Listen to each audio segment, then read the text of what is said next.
A side, B side, what side are you on? Well, hello on this rainy day, and welcome back to another episode of A Side B Side Podcast. How's it going, Adam? It is going well, Brooke. You'll be very excited to know that my Amazon driver figured out how to get into the building, and I just got a text message. So Nice. big day. Be able to get a delivery for the first time in 15 months. Someone couldn't figure out how to use a door. You know, it's really funny here. Excuse me. Is so there's a package room, but I think that's usually like USPS. So like FedEx, a lot of times will leave. Sometimes they're really good and they'll put your package at your front door, which is really cool. But then a lot of times there's four entrances, but I guess one is considered the main entrance, and they'll leave the packages there, which is like really trusting. Of course, only the people in the building can get in the building, but still, Right. It's like your package is just sitting right by the door. And there's this package that has been by the door for like 5 days now. I'm like, are you not looking for your package? Like, what, you go out of town? Like, Right. Like, you ordered this and you knew you were going out of town. Like, who does that? well, I mean, and we know that you and I have talked many times about how I tend to sign up for subscription services and then forget that I signed up for them, and then it takes me months to actually like cancel them. Right. Well, I was subscribed to one subscription service that was still going to my old address for like 2 months. Oh, wow. Yeah. It was a monthly, it's called Bespoke Post. It's like a monthly, box. It's got a different gadget or, something each month. And I was paying for it. I'm like, guys, these are not showing up. What the heck? And they're like, well, we delivered it to da, da, da, da, da. And I'm like, oh, I don't live there. I guess I should have told you that. You're like, oh yeah. And by the way, Yeah. So maybe they move it out. My building has a lot of DoorDash and whatnot delivered.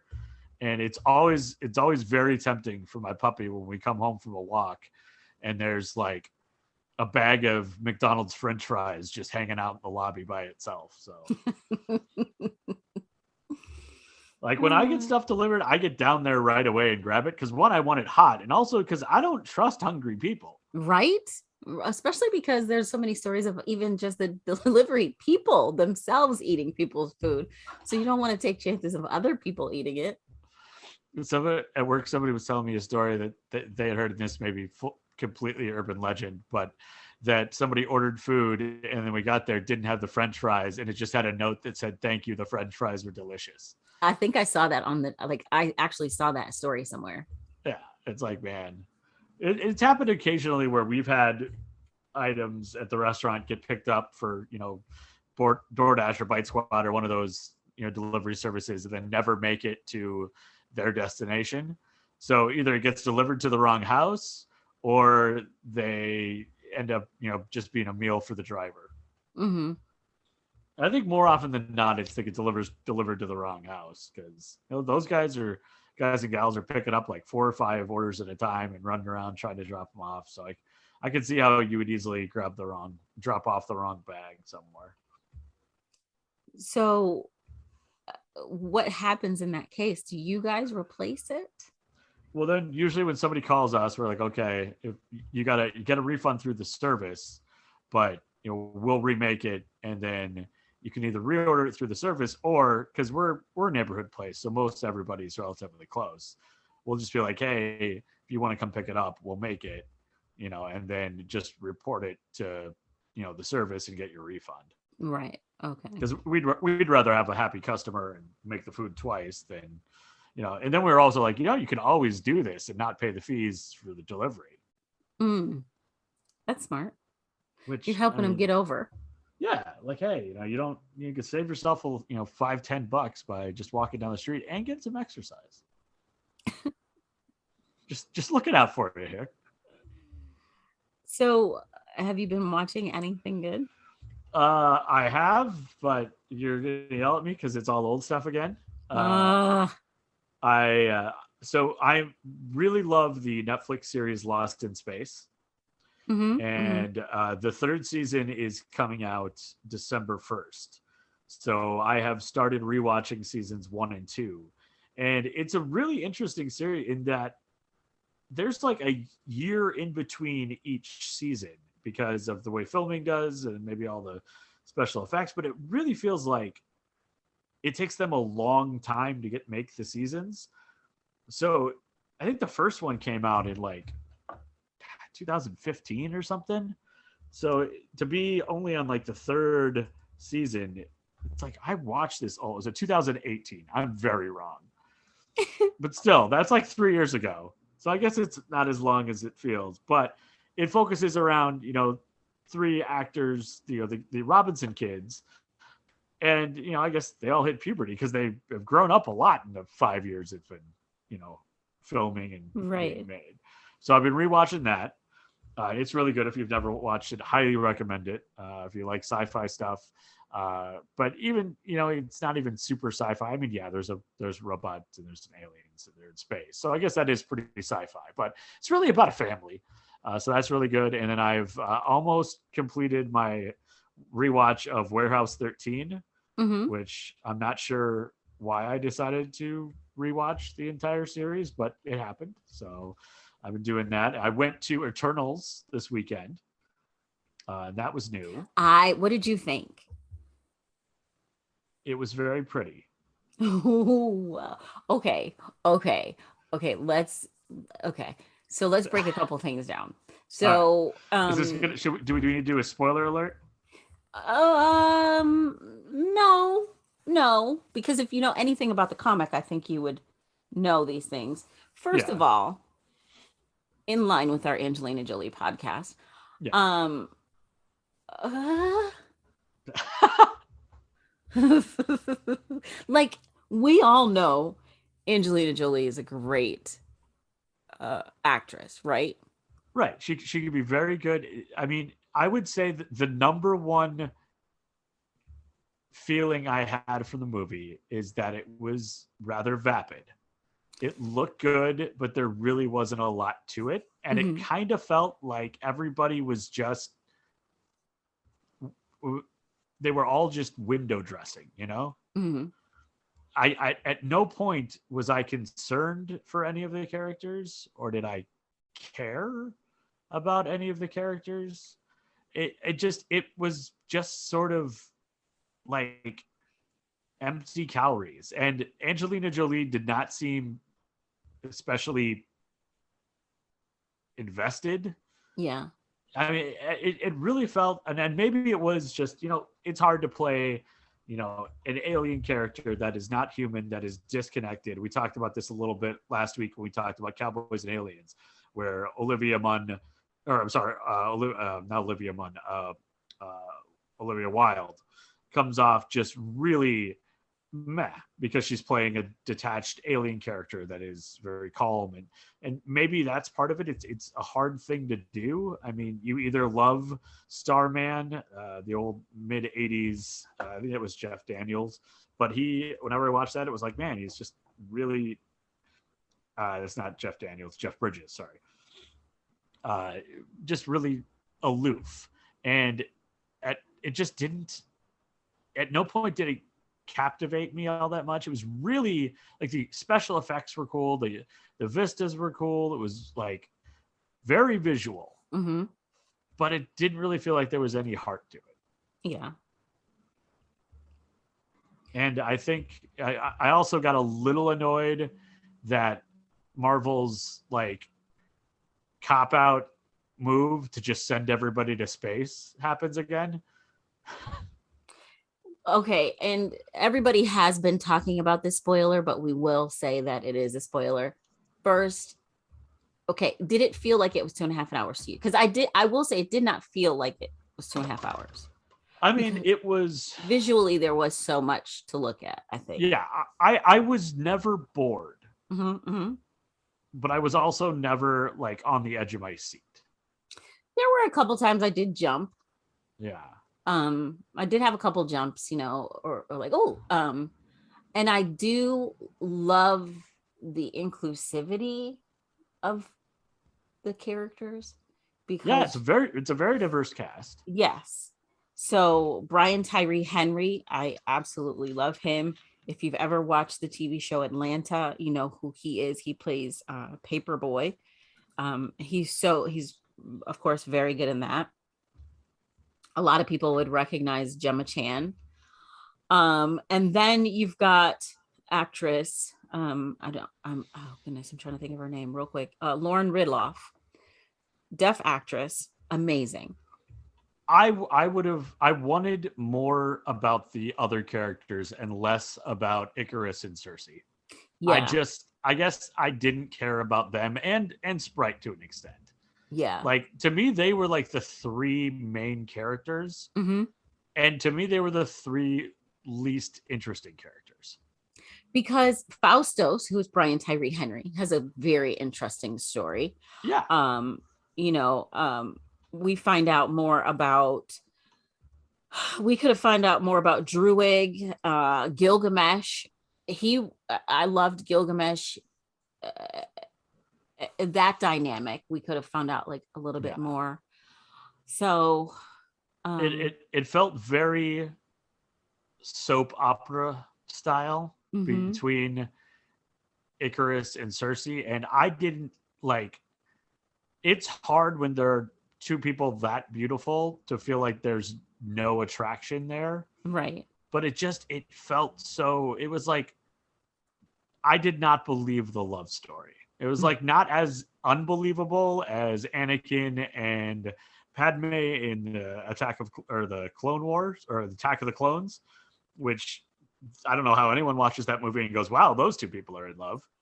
Uh, but there was like I don't know how you have no chemistry between two very talented people, Mm-hmm. and it just didn't feel like there was any chemistry. And I also felt like Richard Madden was not like I don't know, maybe he was told to act extraordinarily like cardboard, but I mean he really like he's a very charismatic guy, and he came off like a bad Superman, I kind of want to punch him in Man his of Steel, face a like little yeah, bit. like and spoiler alert, things happen. And when Yes. when stuff happens, at no point was I like super surprised or like if there was a twist. I was like, okay, you know. At any point, I was like, like at least I wanted to like be engaged. I guess that was just the number one thing. Like I'm glad I saw it in the theater because I think it's I saw it in IMAX, so it's really big and beautiful and like it's all over the earth, and there were some great amazing vistas, and like some of the set pieces are just really cool. But I mean, other than that, I was like at no point I was like, man, I'm sure glad I didn't miss this. Yeah. I So I I mean, I was entertained. Like you said, I'm not like mad that I saw it, but I didn't leave there going, "All right, Marvel, you did it again." You know what I mean? yeah, Like it was yeah, entertaining. I didn't hate it. and Um, like in Dane Whitman, what's his name, uh, Jon Snow, what's oh, his Kit real name, Harrington. Kit Harington. There was literally he brings nothing to the movie other than we're going to use this character later. Yeah. Yeah. I mean, really, you could have just added him as a post-credit scene, and that would have been it. I mean, because that added nothing to the film, and the mid-credit scene was completely out of character for the rest of the film. Felt like it belonged in a Guardians of the Galaxy movie, not a Eternals movie. Because it had such, because this film, I mean, there were moments of levity, like, you know, like Right? Brian. Yeah. Yeah. Okay. So there were those, but that whole scene was just pure comedy because you Yeah. got That was Patton like, Oswalt voicing a character, and then, spoiler alert, another character is introduced. yeah. And I was like, well, I'm more interested in seeing things about that character than I am any of these other Completely. characters. It was almost like they were like, man, nobody's gonna like these characters, so let's add another character for the sequel that people just introduce him, so people might come back just to see that character because no one's coming back for these characters. That character was more charismatic than the main. Yeah, than Icarus was the entire movie. Yeah. In what, like 2 minutes? Not even 2 minutes. Probably a minute worth of screen time. I was like, well, I care more about that guy's story than I ever did for glowery babyface dude. Well, and I'm so frustrated because the one, like, again, spoiler alert, one of the hardest things about the big twist in Game of Thrones with Robb Stark is that you genuinely liked Robb Stark. Like, as a character and an actor, you're like, okay, this guy's got it together. Like this, he's going to be the one. And that's why it was so hard when it happened. And to take, we know it's there. Richard Madden can be very charismatic and like get people behind him. And it was just like, we'd like you to play like Henry Cavill in Man of Steel, but have less fun. Right. Somehow have less fun and just look like you're even, like everything is even worse, even when you're falling in love. Is it possible for you to fall in love with Gemma Chan but look like you're bored out of your mind? Right. Oh my gosh. It's not going to be one that I'll be rewatching on Disney Plus as soon as it starts streaming. I did watch Black Widow again twice this week, so I think I will watch. I want to watch Black Widow. I did watch The Harder They Fall. And that's on my list to watch soon as well. I'm gonna tell you that I want to pre-order the soundtrack. I got an email and about the soundtrack, and I'm like, yes, because that to me, it was okay. It was okay, but the soundtrack is like, yes. Now I've only seen like one preview. Is the soundtrack like classical Western soundtrack? No, is it more modern? It's more modern music? Much more modern. Okay, cool. Yeah, so like Jay-Z, well, and I think he's an executive producer on it, but like Lauryn Hill. Okay. Yeah, it's very, very modern. Gotcha.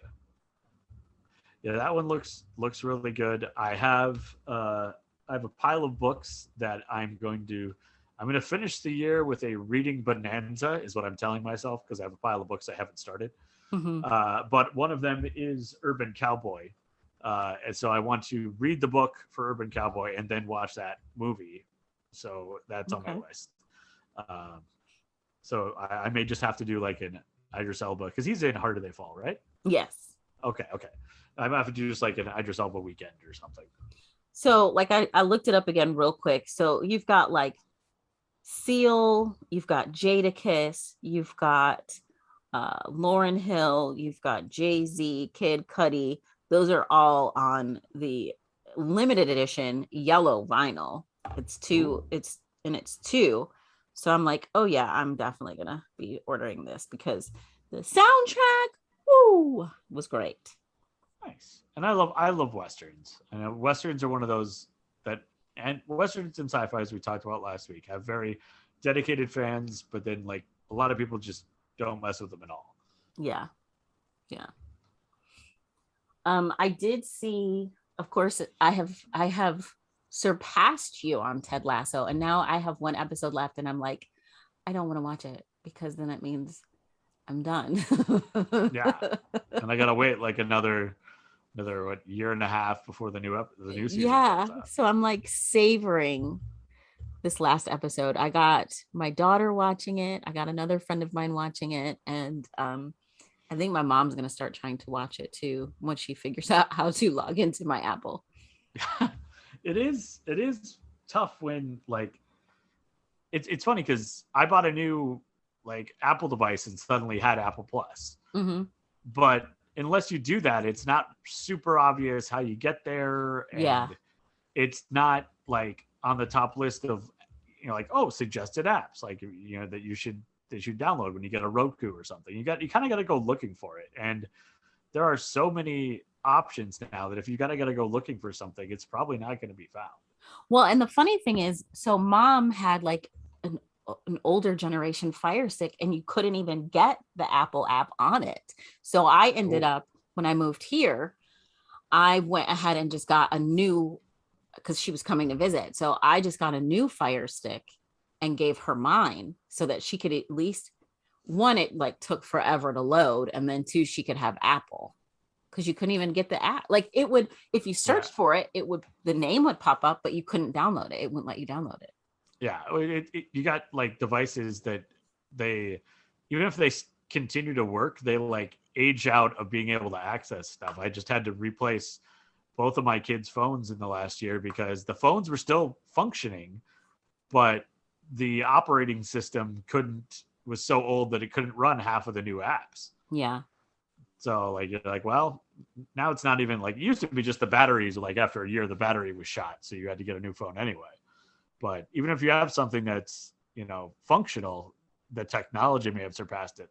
I'm going to send you, Brooke, that DVD player that we talked about last week or 2 weeks ago. Oh yeah, your mom. I love that your mom was like, yeah, because now my family's involved, a DVD and player. they're like, you got to send the DVD player, and I haven't used it in 14, 15 months.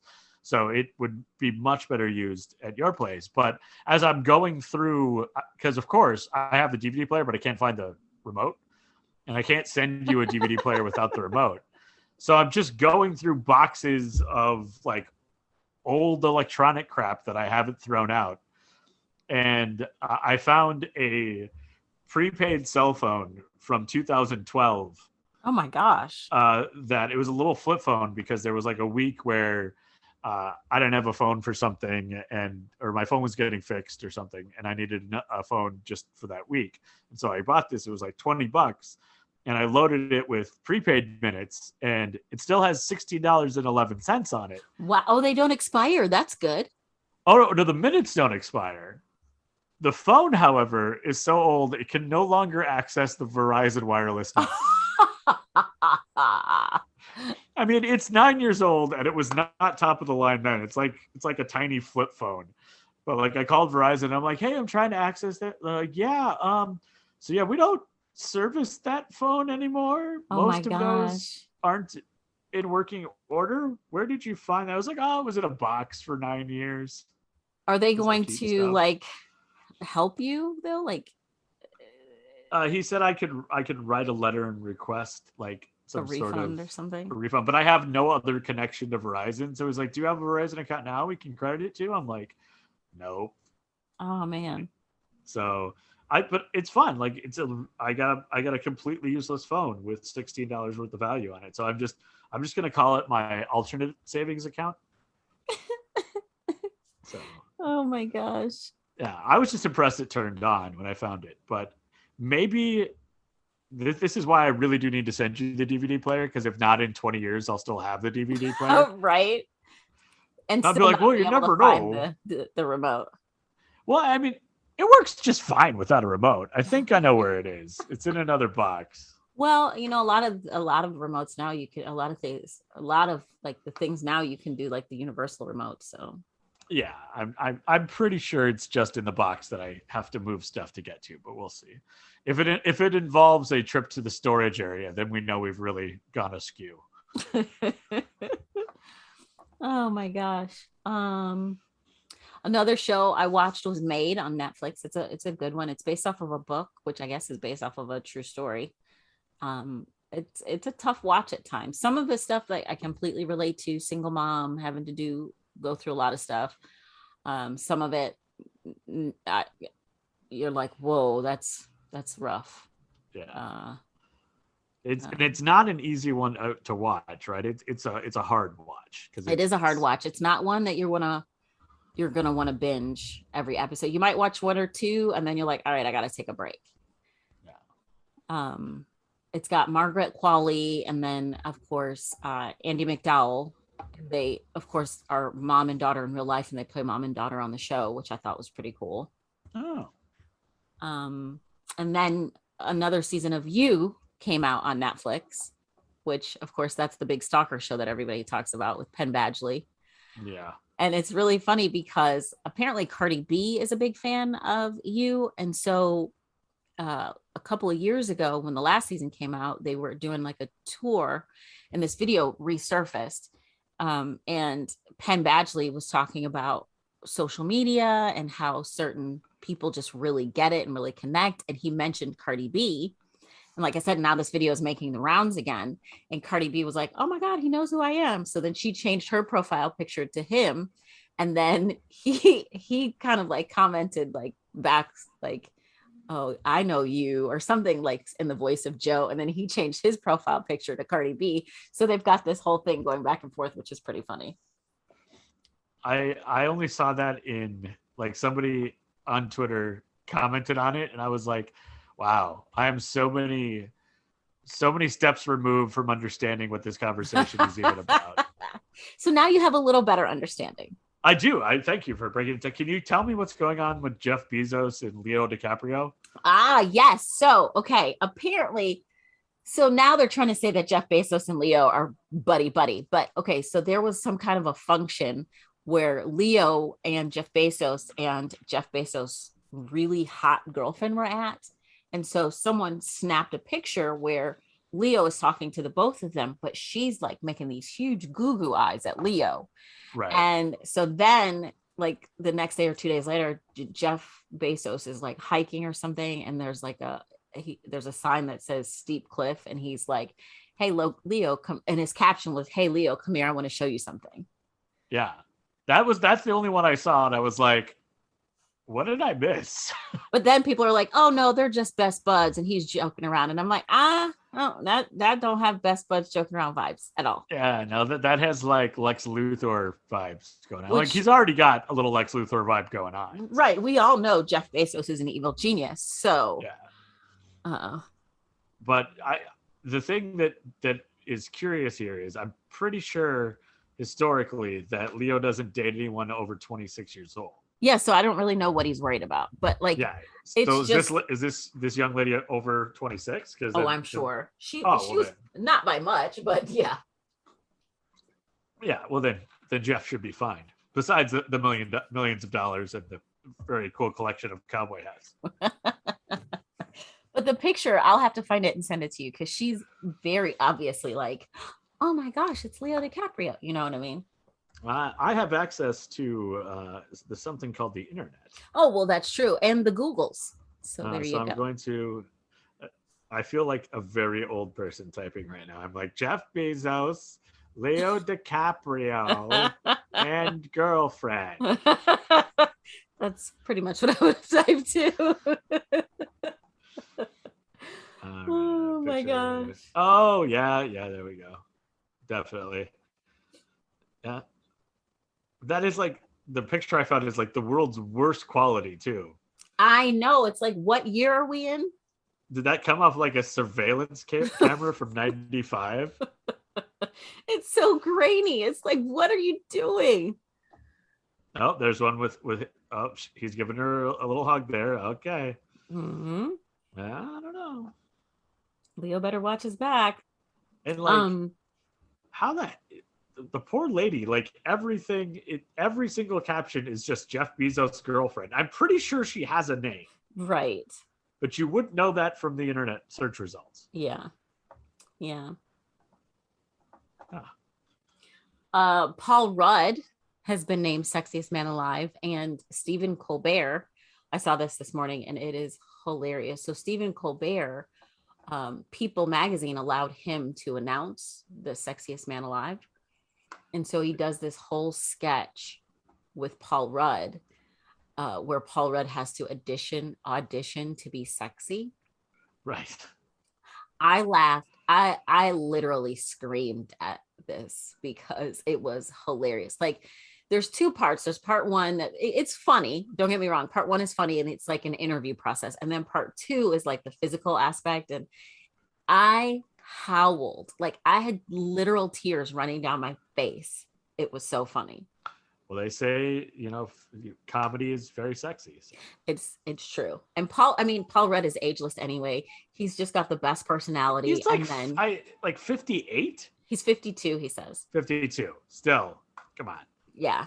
but like knowing his personality, and he's already a very charismatic guy, and then seeing that he is such a good sport about things, because when you watch it, you're like, oh my gosh, I can't believe it. He's such a good sport. So yeah, he definitely, as much as I love my Chris Evans, and that was the rumor, but that's like the rumor every year. Paul Rudd, definitely, you deserve this. You deserve the title, my guy. It was good. When he's in the new Ghostbusters coming up, which I very much want to see. And we talked about Apple TV Plus. He's got a new show with Will Ferrell coming out on Friday on there as well. Oh yeah, but that one, it definitely looks like a serious, like neither of them being funny sort of thing. Like a very dark comedy. Yeah, like awkward. Mm-hmm. Yeah. So I'm not huge on Will Ferrell, but I do love Paul Rudd, so I'll probably watch it. And I mean, like, Stranger Than Fiction is probably in my top 25 favorite movies of all time.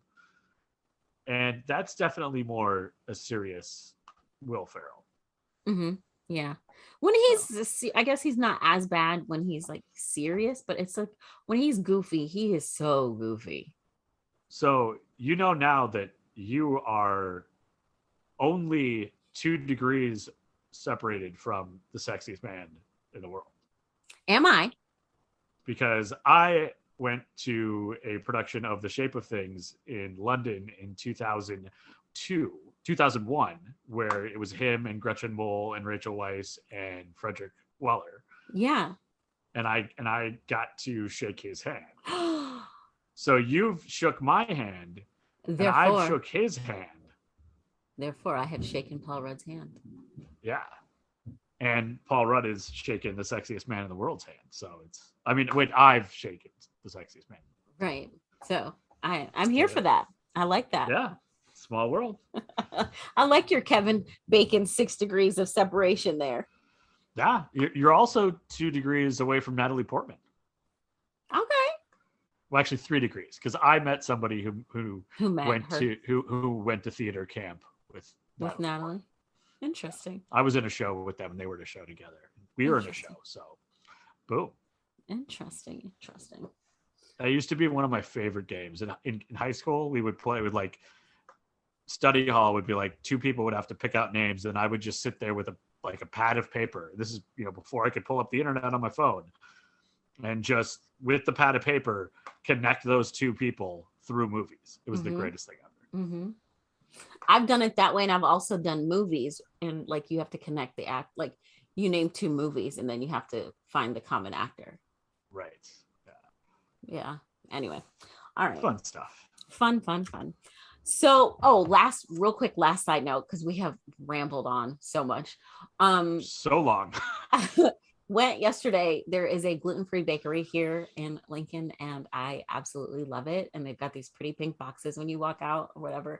But anyway, so if you are in Lincoln and you know what I'm talking about, I love your bakery. But anyway, so I was there yesterday, and I think you can mention their name. It's not like we have other bakery sponsors who are going to get mad. Oh, that's true. So Goldenrod Pastries. I was over there yesterday getting some goodies, and the girl behind the counter says, "I love your sweatshirt." And I was like, "Thank you." And I totally wanted to be like, "It's for my podcast." And I froze. Oh, I froze. Yeah. No, I've done the same. So I was like, "Thank you so much. Thank you." What we should do is we should have a little like QR code on a piece of paper and be like, for more information. That's such a I'm gonna do it. And you know what? It's going on all of our merch now. Yeah. Just put a QR code there, scan it, go to our website. Boom. Love it. That's a good idea. Occasionally I have them.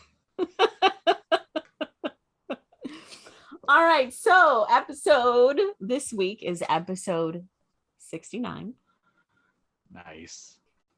So I teased last week that this week we would have a survivor story. It's been quite some time. We've only had a couple so far. We've had Terry Jandusa as one, which is the one that just really lives in my head still. That was the woman that was upside down in a garbage can like in the freezing cold in a storage unit in the dead of winter. And somehow survived. Yes. So, like I said, we've had several that like live rent free in my head, but this one, I got this one from my daughter who saw it on TikTok. And of course, on TikTok, it's just a quick, 60-second blurb. Mm-hmm. So I was like, I have to know more about this story. This is intense. And just a warning, it is graphic. I know it's a true crime podcast, partly, but it is horrifying. It's revolting. It's inspiring. Like, it's equal parts, all of that. And it's going to hit you real hard. And I like how like Brooke pretends that's for the audience when we all know it's just a warning to me. it's really for Adam. Yeah. All right. So this is the story of Alison Botha. So Alison was 27 years old. She worked as an insurance broker before her life was forever changed. She was born in Port Elizabeth, South Africa on September 22nd, 1967. Her parents divorced when she was about 10 years old, and she and her older brother, Neil, he's older by 18 months, ended up staying and living with their mom. Mm-hmm. So Alison attended and was head girl at the Collegiate High School for Girls in Port Elizabeth. She graduated in 1985, after which she traveled for a few years before becoming the insurance broker that she was the night that things just completely shifted for her. So on December 18th of 1994, Alison had just returned home after dropping off a coworker. It was around 1 a.m. in the morning. And unfortunately, as it happens sometimes when you live in an apartment, I know I've had it happen to me, you don't find parking right in front of your building. It just happens. There's so many people, and then especially at that time of morning, everybody's trying to clamor for those close parking spots and you're going to get pushed out of the way. So she had to park a bit off, but it was still within walking distance. So earlier in that evening, she had some friends over to her house, and they spent the day like at the beach, and sometimes you just have so much fun. You don't want the day to end. So they went back to her place and they were like, just having a good old time and like playing board games and stuff. And so at the end of the night, after the friends that had transportation left, she had to take home a friend. And so that's where she was coming back home from. She had provided a ride home for a friend. Mm-hmm. So while she's getting out of her car, an unknown man threatens her with a knife and tells her, "Move or I'll kill you." And he forces her to move over and get into the back seat and to also hand him the keys. He then tells her that he doesn't really want to hurt her and he won't hurt her if she just simply follows orders. He said, "I just need the car for a little while." He tells her, "I don't want to hurt you." So he's driving along and then he stops to pick up another person, and then they drive to a deserted outer area of the city. Mm-hmm. The men then tell Alison, they say, "Look, we're going to have sex with you. Are you going to scream? And are you going to fight?" And she tells them no. So they stop, they make sure nobody's around, and they do exactly what they promised her. They savagely rape her. Then they try to suffocate her. She ends up losing consciousness. The attackers, later identified as Franz de Toit and Theuns Kruger, Theuns was the driver, went on to stab Alison at least 30 times in her abdomen. Good God. They stabbed her so many times, they actually disemboweled her. Alison later recalls that Franz, the more brutal of the savage pair, specifically wanted to mutilate her reproductive organs. She overheard him saying that. Fortunately, these two meatheads sucked at anatomy and they missed her reproductive organs. So remember, Alison lost consciousness in the midst of the stabbings. Well, her leg twitches, and that's when they decide to slit her throat 17 times. She regained consciousness in the middle of them cutting her throat, but fortunately for her, she wasn't able to feel anything on her body. She said later, all I saw was an arm moving above my face. She also recalled hearing a wet sound. She later realized that that wet sound was the sound of her flesh being cut into. She heard Franz and Theons talking to each other about how no one would be able to survive her injuries. And she took that information in, she processed it. How she was able to do that, I don't know. And she basically played dead. She took that information and used it to her benefit, and she played dead. So they believed they did their job. They believed, all right, we've killed her, she's gone. And they left her. They left her for dead. Alison, determined to survive, got control of what body parts she was able to. First thing she did was write the names of her perpetrators on the stone that she was laying on using her own blood. She said in an interview, I had to leave at least a clue about who did this to me.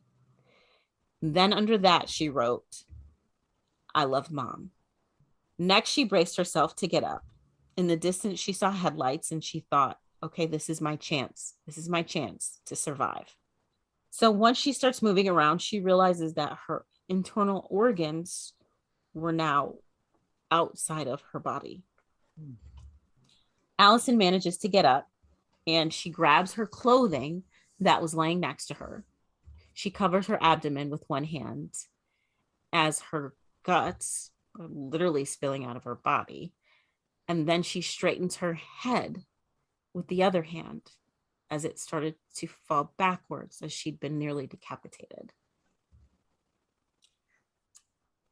So Alison walks to the road closest to her, hoping that someone would find her. She makes it to the road and she collapses. She doesn't pass out. She does collapse. Fortunately for her, a veterinary student named Tian Elard, who'd been vacationing or holidaying in Port Elizabeth from Johannesburg, was driving past and found her on the road. She was alive. She was conscious. Tian called for help and held her until they arrived. He used his veterinary training to tuck her organs back inside of her body. So they arrive at the hospital, and doctors were in complete shock that someone who had sustained the injuries that she had was still alive. Remember, 36 stab wounds to the abdomen alone, and then 17 to her throat. Plus, she was sexually assaulted multiple times. Fortunately for Alison, none of the stab wounds reached her arteries, and somehow her trachea was still intact, which was allowing her to be able to breathe. So after her surgeries, Alison was able to recognize her attackers, Franz and Theons. The pair were found really quickly. They supposedly were Satan followers, and Alison was their ritual sacrifice of some kind. Her testimony, of course, her testimony of the attack and her survival swept the nation. Her perpetrator's trial was dubbed the Nordic, I'm probably saying this wrong, and I apologize, the Nordic Rock Ripper trial, and they were dubbed the Ripper rapists. The two, like I said, were quickly captured thanks to Alison, because she was able to remember them and recall them and describe them to the police. The two pled guilty to all charges, including kidnapping, rape, and attempted murder.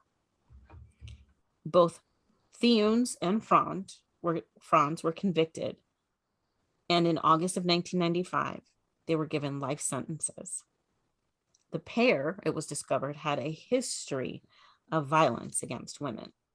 Of course, even though she survived, Alison battled severe depression and PTSD, and it took her quite some time before she was able to move on. But with help, she was able to do so. In 1995, she quit her job and she decided that she needed a fresh start. She started public speaking, small at first, and then she began traveling and telling her story worldwide. She made history, becoming the first South African woman to publicly speak about sexual assault. In 1995, Alison was given the Rotarian Paul Harris Award for courage beyond the norm.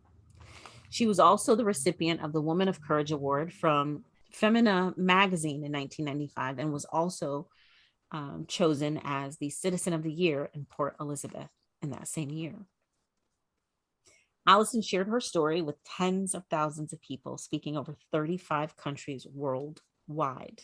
In 1998, Alison published a book about her ordeal, I Have a Life.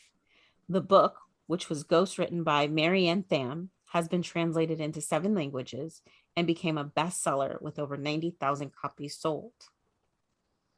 In 2002, she published a second book called For the Tough Times. A movie based on the attack and her book, directed and written by Uga Carlini, was released in 2016. It's a documentary style film titled Alison. Alison goes through the events of her ordeal as the narrator. She said in a promo for the film, "It's a human story. I know it's about violence. I know it's about rape, but it hits a nerve with everybody." It was the first movie in South Africa's cinematic history to be selected in the Dances with Films Indie Fest in Los Angeles. Uga Carlini won Best Director and Best Screenplay at the 2019 International Innovation Film Festival, or the IIFF. Have you heard of those, Adam?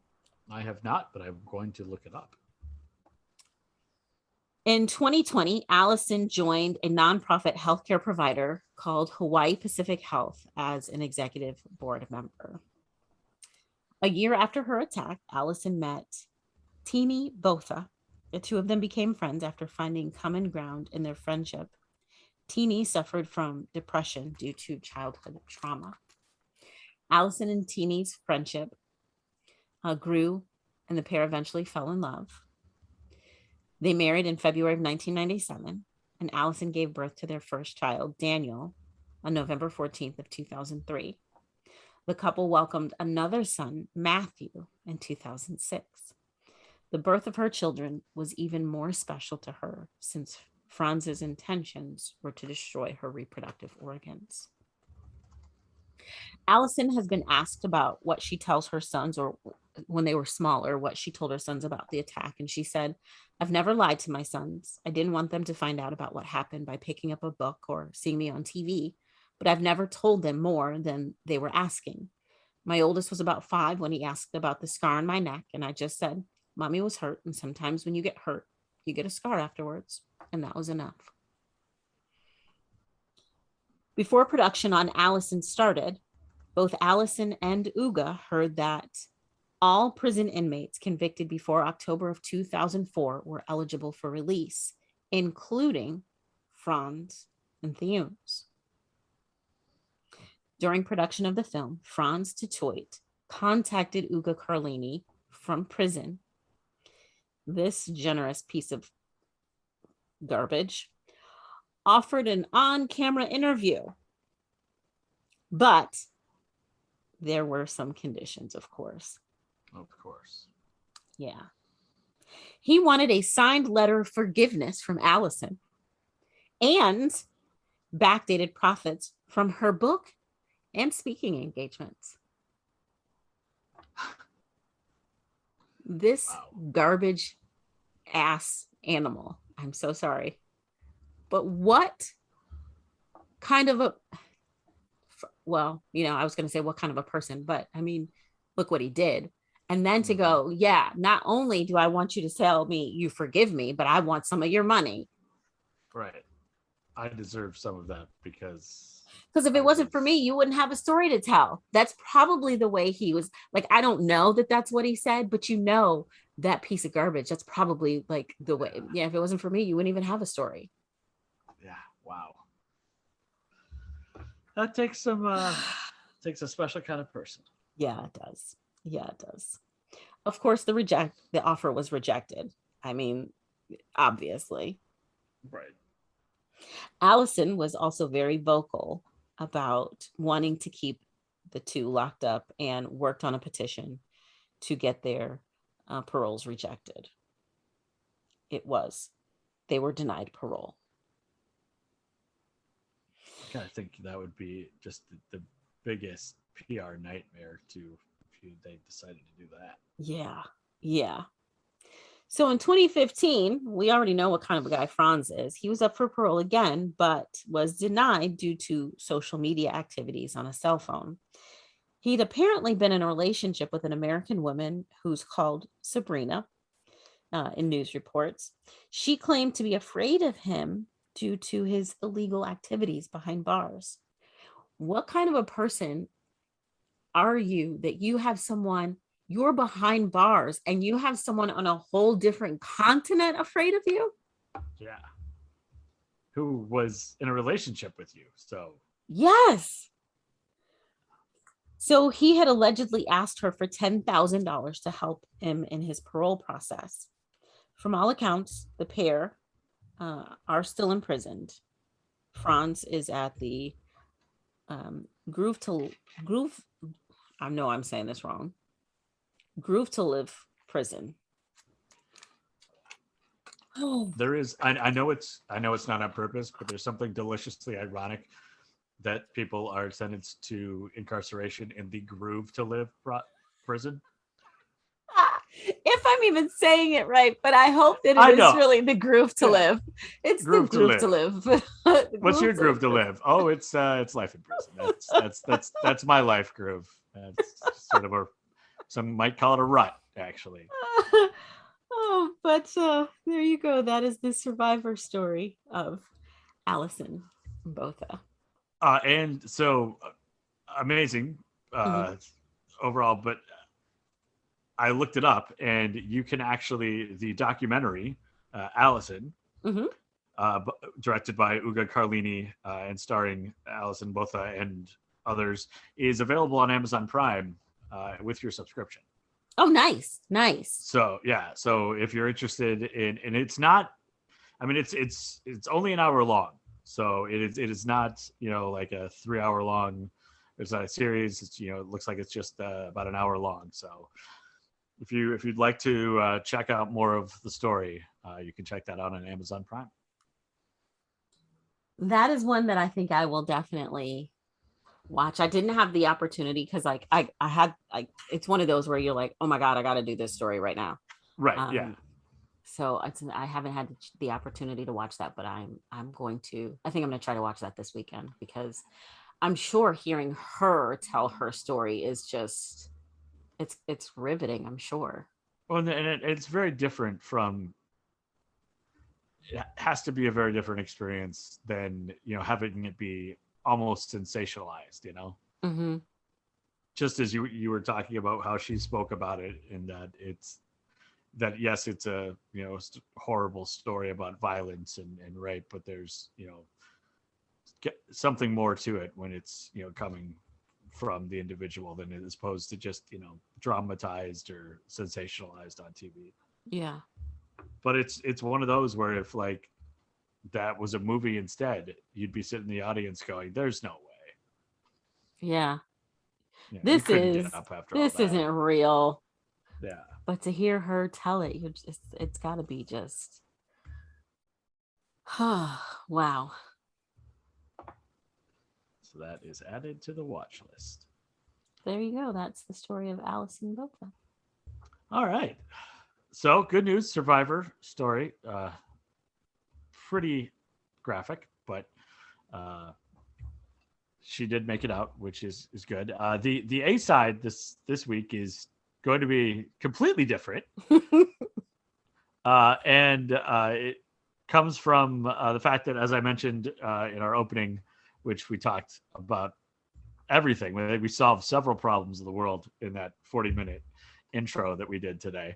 I mentioned that I've been rewatching Warehouse 13, which led me to today's candidate or subject for that person from that thing. So today we're going to talk about the actress CCH Pounder, who has an incredible biography, incredible history of work, been in just about every style of show that you can imagine. And it always like one of my favorite things is you've got the credits for a TV show, and you'd always got the stars, and it's interesting to see who's, who gets first billing and who gets second billing. But then at the end of all the credits, and they did this in Eternals, I believe, because when they got to Angelina Jolie, it was like, and Angelina Jolie. Or Mm-hmm. and on TV itself is like, and guest appearance by, or and featuring, or like they make like they're not the top bill, but they're always like an addition. Right. And CCH Pounder has always gotten that and moment in a lot of TV shows that I watch.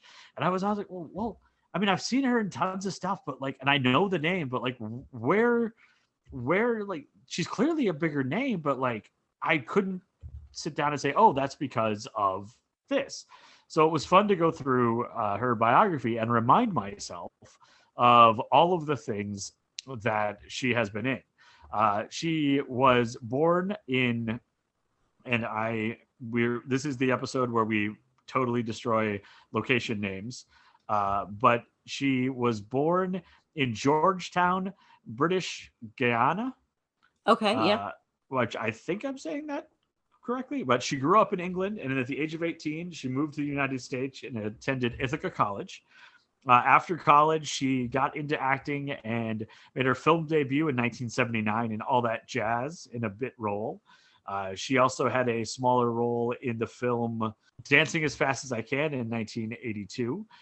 She starred in a Oscar-nominated film Prizzi's Honor in 1985, none of which I have seen. So I've really got to get on that. Another one that I had never heard of, but evidently was a cult status, gave her cult status, was the art house film Baghdad Cafe from 1987. But where I started to recognize some of her experience was in the 80s. And it was in the 80s where she started to show up on all sorts of the big, well-known TV shows. And TV's really, like, she's been in quite a few movies and had some bigger roles, but TV is really where she's had the majority of her career. In the 80s, she appeared on Hill Street Blues. She was on Cagney and Lacey, LA Law. She was on a short-lived sitcom called Women in Prison, which I can't believe that didn't succeed. She appeared in Miami Vice. She was on Quantum Leap, and also a quick side note for Quantum Leap, condolences and remembrance to Dick Stockwell, Ziggy, who Dean.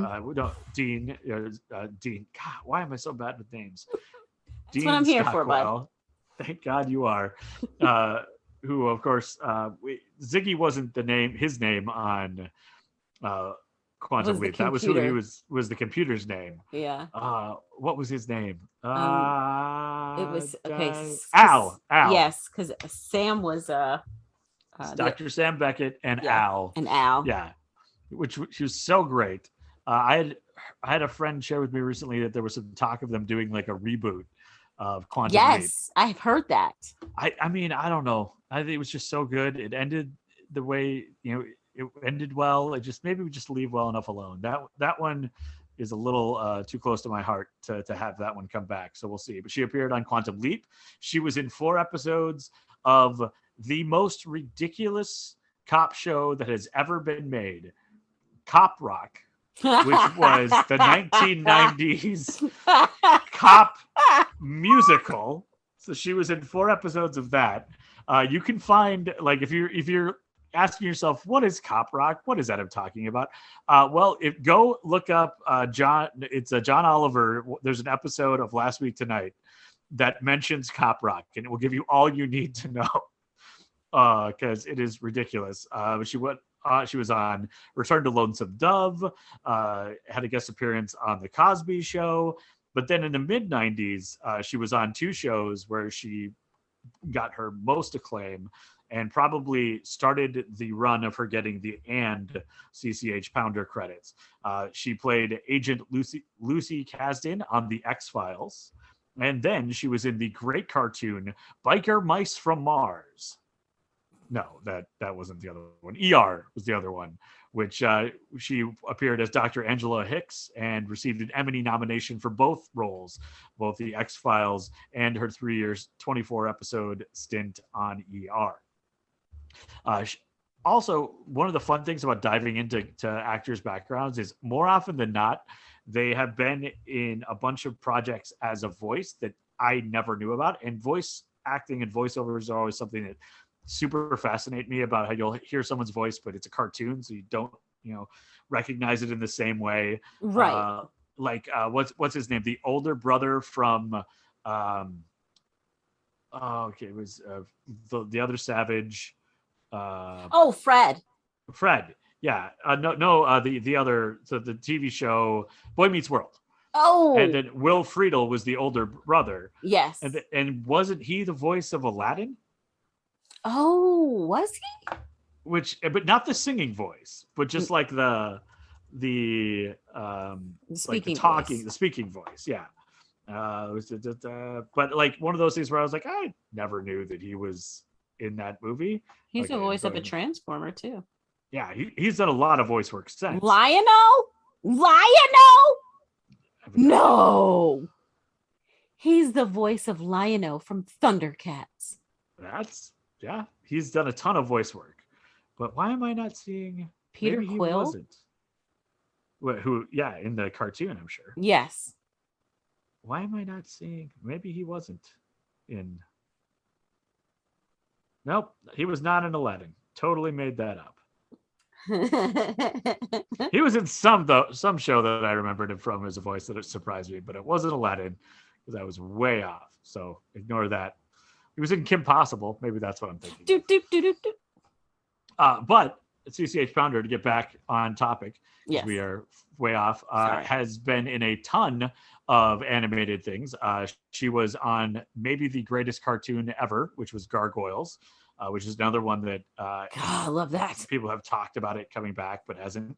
She was on Batman Beyond. She's played the Amanda Waller character, and the Amanda Waller character has been played by some incredible actresses over the last 20 years. Viola Davis is playing it in the Suicide movies. Mm-hmm. Angela Bassett played it in the horribly reviewed Green Lantern movie we talked about. And then CCH Pounder has been the voice of Amanda Waller in several cartoons and video games. She also has appeared on a bunch of TV shows in the last 20 years as well. After her high point in ER and the X-Files in the mid-90s, she was on The Shield for years and got another Emmy nomination. She, of course, is Mrs. Frederick in Warehouse 13 for its entire 22-episode run. And then just in the last year, so as soon as Warehouse 13 was done, she jumped right into a starring role as Dr. Loretta Wade on NCIS New Orleans. Which if you're into the NCIS shows, you know exactly what I'm talking about. Scott Bakula as the lead character, which just ended last year. And now she's gone on to join The Good Fight, which is a spinoff of The Good Wife, right? Yes, and it's so good. Yeah, I felt like that was one that was on your list. So. She is also an incredibly powerful voice in both activism and art. Mm-hmm. She has a huge art collection, and while filming the NCIS New Orleans, she bought a house in New Orleans and renovated it. And one of the reasons she bought it is because was to house her art collection, which included 2 9-foot tall statues of the Egyptian god Anubis. Oh, wow. Which feels like it's right out of Warehouse 13 to have giant Egyptian god statues in your home. Right. She also has, and we've done probably like 5 or 6 that person from that show. It used to be that guy from that thing, but we're trying to be more inclusive now. So now it's that person from that show. Mm-hmm. And she has the best website of any of the people that we've investigated. Her website has a breakdown of her bio. It's got all of her professional work. It's got links to her blog, a Twitter, and Instagram.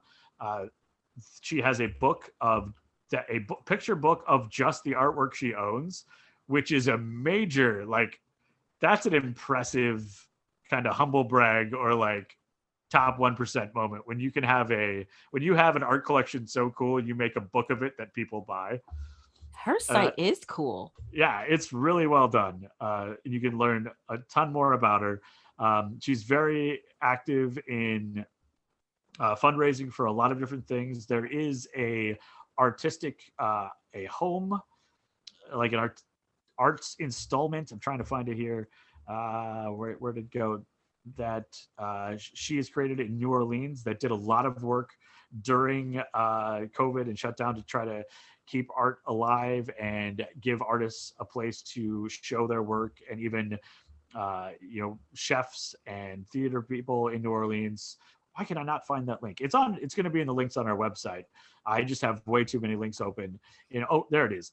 The Correnti Cottage House, which is a casual art salon in New Orleans, and it looks really cool. It looks like a place for artists to come together and share their work. And there were a bunch of videos that they put out during COVID that was able to check out. So if you're interested in learning more, that link will be on our website as well. It's the kind of place that, like, New Orleans is already one of my favorite places I've visited, and I definitely want to go back as soon as possible. But I will add this to the list and see if there's a way that I can visit the Correnti Cottage House as well. And I love that it is CCH as well. And CCH stands for Carol Christine Hilaria, which is her birth name. And all three of the names are of fellow family members, whether aunts or cousins or grandparents. So that's kind of cool. It feels like CCH Pounder, it would be one of those names that, like, you create, right? But it's just a natural name. Like, some people just have really awesome stage names that they don't use as stage names, and I always find that really interesting. So it's cool to find out that her name is actually that. It wasn't just a stage name. So she is going to be she's currently on The Good Fight.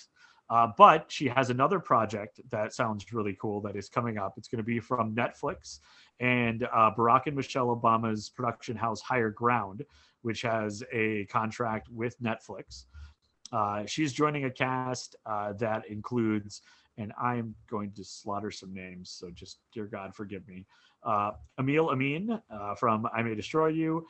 She's the 4-time Emmy nominee. Michael Potts, who was in Ma Rainey's Black Bottom. Bill Irwin from Legion. Davine Joy Randolph from The United States versus Billie Holiday. Gus Culper from Fear the Walking Dead. Joni Ramey from Paws Raws. Kara Patterson from Turner and Hooch. And let's not get started on the remake of Turner and Hooch, because I don't even want to go there. But the lady's very, very talented. I just don't know why we needed to remake that show and to do it without Tom Hanks. Yeah. They've joined the cast of Rustin, which will be directed by George C. Wolfe.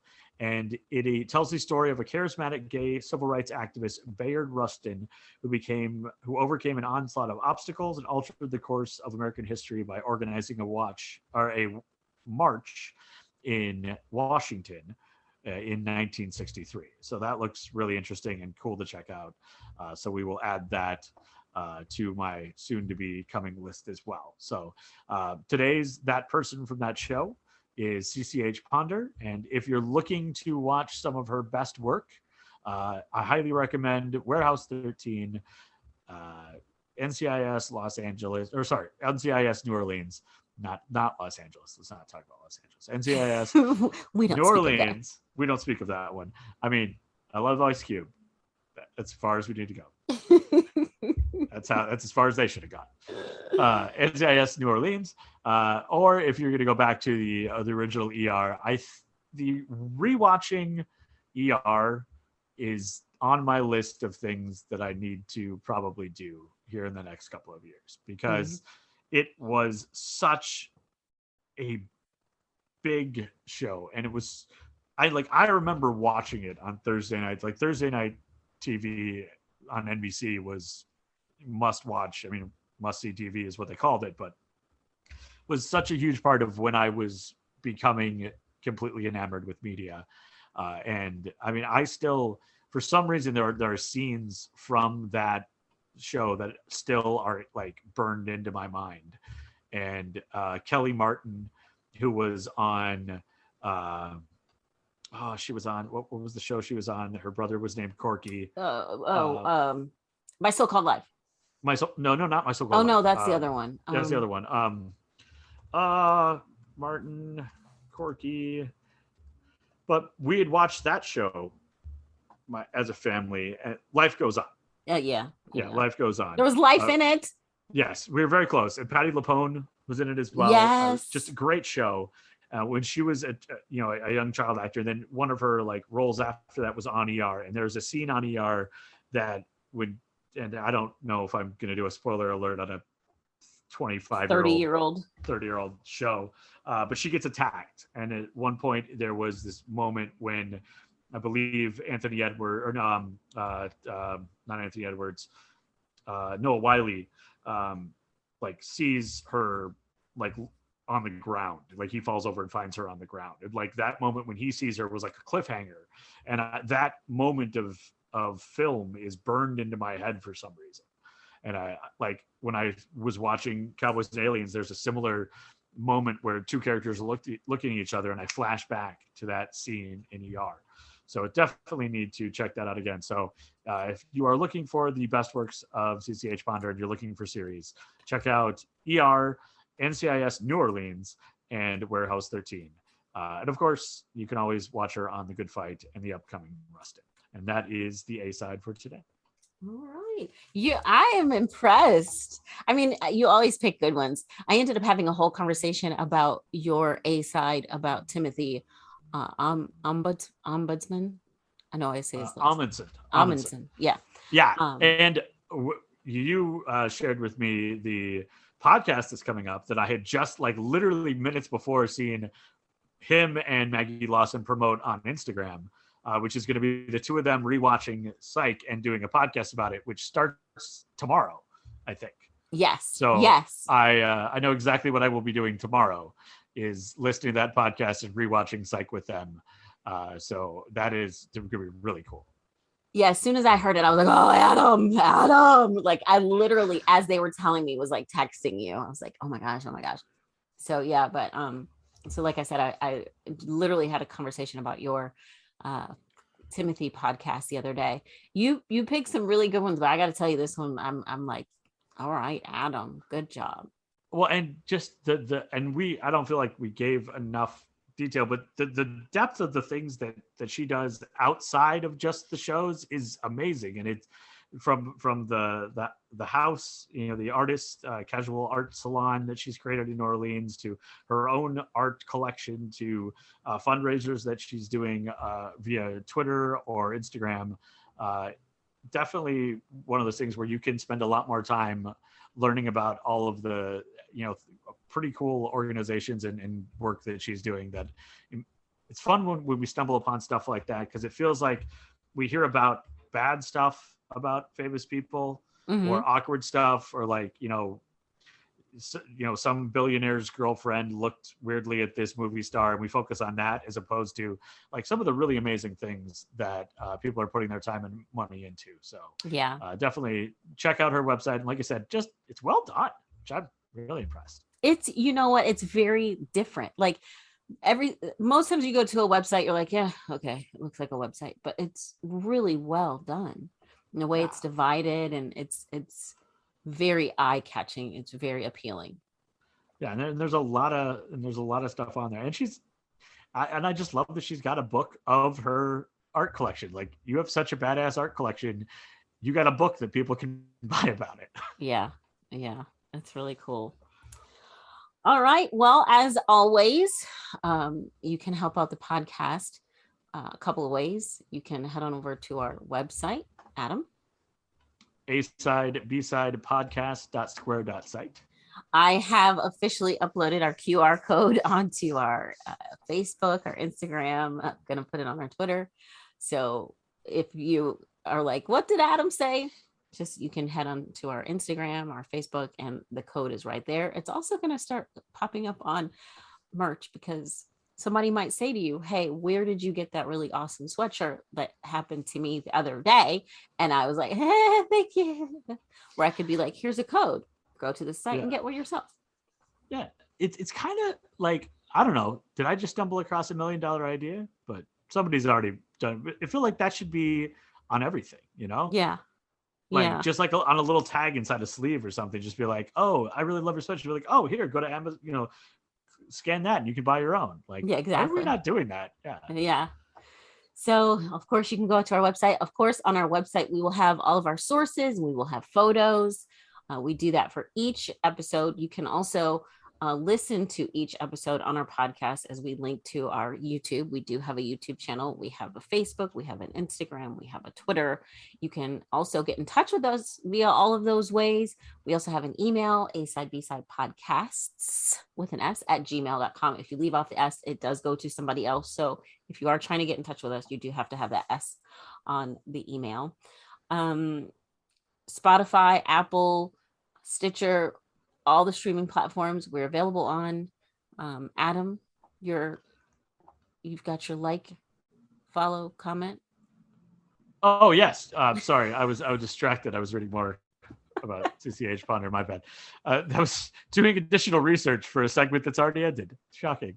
Yeah, it is a huge help when you like, comment, follow any of our social medias, share them to your feed. That is the number one way that we can organically grow audience and help us have more episodes, and maybe someday, God willing, be able to get Angelina Jolie on the world's number one Angelina Jolie podcast. So, whew, big dreams, but you got to have that BHAG, that big, hairy, audacious goal. Oh my gosh. Another way you can help is buy us a coffee. It's buymeacoffee.com/a-side-b-side-pod. And of course, that goes towards the promotion, production, and it really does go to coffee because I need it. I get up at 5:30. Or I mean, I get up at 4:30. I'm out of the house by 5:10 every morning, and then we record the podcast and then edit. So yes, Yeah, I do drink coffee. And just imagine how many times you've heard me missay names and then realize that happens probably 10 times that in every episode that Brooke has to cut out. So it's a lot of work.